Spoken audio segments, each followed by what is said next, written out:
unpack the market movements now with David Shapiro from Sasfin Securities. Good evening, David. Let's first have a look at Telcom.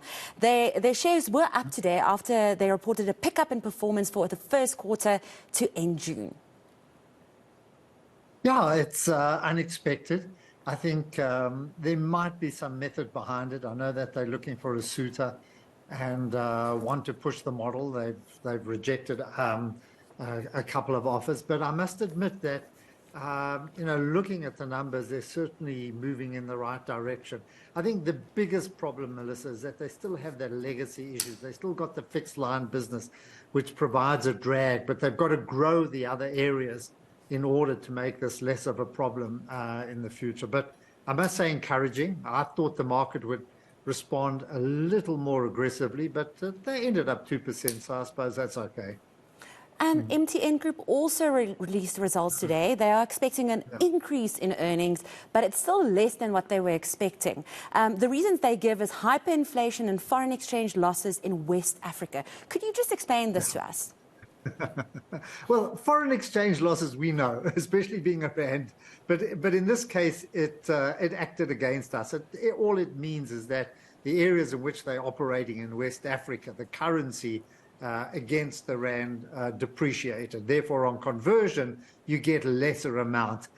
Hyperinflation is a different prospect because the accounting standards, and I hope I can explain this well, the accounting standards say that if a country, if in the country inflation is over 100% in 3 years, then you've got to be very careful how you value the assets. In other words, what they call the carrying value of the assets, the book value of the assets, and also liabilities.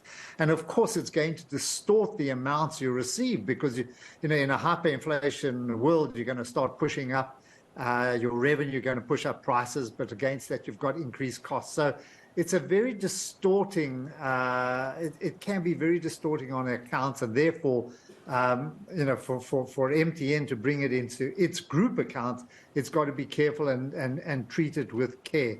So it's the easiest way of explaining it, but it is an international accounting standard for countries where you have inflation of those kind of levels. Just treat with caution. That's all they're saying.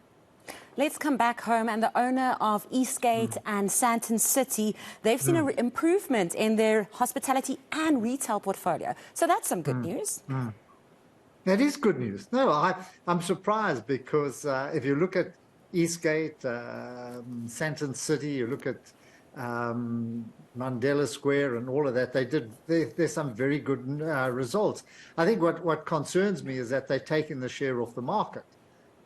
Standard Bank, who now control Liberty, have made a bid, and quite a generous bid, but still it means that this company is going to vanish. But what impressed me is the underlying, apart from the Midlands, if you look at the underlying numbers, I think they were better than anyone expected. It does show that retail revenues are picking up, but again, they're buying this at the bottom end of the market, so. Yeah, another company leaves the exchange, but also I think they're picking it up at bargain levels.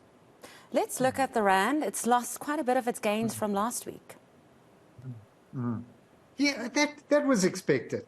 We come from 19 all the way to 1750. There's bound to be some kind of bounce, and I think this could be against the dollar, which has picked up a little.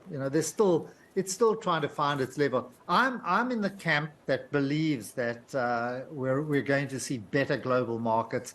There's far better sentiment in equity markets. We come into the end of monetary tightening in the global economy, and I think when that does happen, the dollar will start to lose a bit of ground against other currencies. And I would expect that the rand, at least at the worst level, holds these kind of levels. I would be surprised if it doesn't improve, but it's very difficult to forecast it on a minute-to-minute basis. And the price of Brent crude continues to climb. We also saw that today with the fuel price announcement, hitting our pockets a bit too hard today.